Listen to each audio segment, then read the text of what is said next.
Unlike owning a house, the perks of owning a condo or townhouse is that you don't have to mow your lawn because the HOA fees will cover it, or you probably don't have a lawn. My name is Cash. I'm a local real estate agent here in North New Jersey with over 10 years of experience and $200+ million in sales, and I help first-time buyers just like you navigate the process of buying a condo or townhouse. Today, I'm going to cover two types of expenses that you need to account for: the recurring expenses as well as the deferred.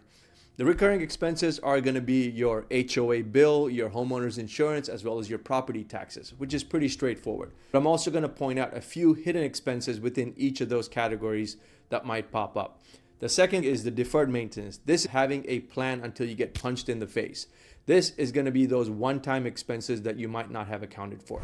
Number one is going to be your HOA bill. This is going to go towards the building insurance policy, the common areas, the reserves, as well as some utilities. Now, the hidden expenses could be on what utilities might not be part of your HOA bill. High-rise buildings, it's common to see water and parking, if you have one, to be included, along with all the amenities, as well as even sometimes internet and cable. However, in boutique buildings, it's common just to see water included.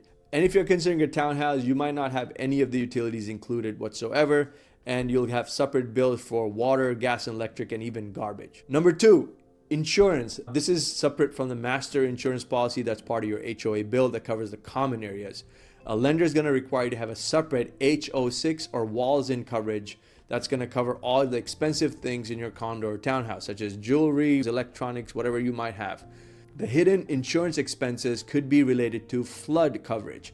Now, if you're buying in a flood area, as most of downtown Jersey City or along the waterfront, the buildings are required to carry 100% flood insurance coverage. If there is shortage of coverage, a lender is going to require to have a supplemental flood insurance policy that could range several $1,000s a year on top of your regular home insurance. Number three, property taxes, which is of course paid quarterly, and it's calculated by taking the assessed value times the latest tax rate. However, there's two ways by which your property taxes can be changed.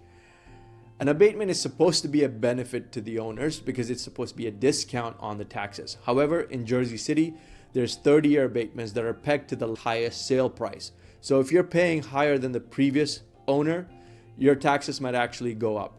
And oftentimes I see taxes higher in the abatement versus opting out. So definitely check with the tax assessor's office and see which is a better option. Number two, by which property taxes are going to be skewed, is by a reassessment. This happens once in a while, especially after a housing boom where home prices just shoot up. The town wants a bigger cut, so they do a citywide reassessment to bring up the assessed value. Your assessed values go up, your property taxes go up. I've seen this happen in Palosook, where after reassessment taxes jump to 30% higher.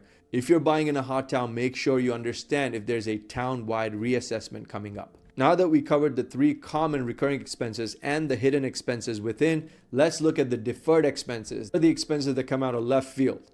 Number one is going to be repair costs of some big item within your community. Normally, these repairs should be funded from reserves that the building has saved over time. Remember the HOA fees that you were contributing to? Part of that go towards reserves. How do you find out if a building has enough reserves or if you might be on the hook for a special assessment? Understand the HOA fee history. Has it been going up steadily, or is there sudden spikes in HOA? That means that the building does not have enough reserves and they're on a hurry to raise money to fund these upcoming repairs. You might also want to look at a reserve study. This is often done in bigger buildings where they'll determine the useful life of the big things such as the facade, the elevator, the HVAC system, and then come up with an estimate for the costs. Now, a healthy reserve should be 70 to 100% funded of the total amount. Now, if it's in a smaller boutique building, it's not common to see a reserve study, so in that case, a good rule of thumb is to have $2,000 to $5,000 set aside per unit. The second type of deferred expenses could be related to the common elements that you thought were HOA's responsibility but end up being yours. For example, in a townhouse community, your driveway, the front stoop, or even the roof might be your responsibility. So definitely check the bylaws and understand if that's going to be an out-of-pocket expense or funded through the reserves. We covered the two types of expenses: the recurring ones that you get every month and hidden ones, as well as the deferred expenses that come out of left field. Now, if you understand this, you're going to be in a much better shape. And you need to also check out this video on the top red flags in a condo or townhouse and then be ahead of the curve. If you also want my full due diligence checklist, you can download for free below. I'll see you on the next video.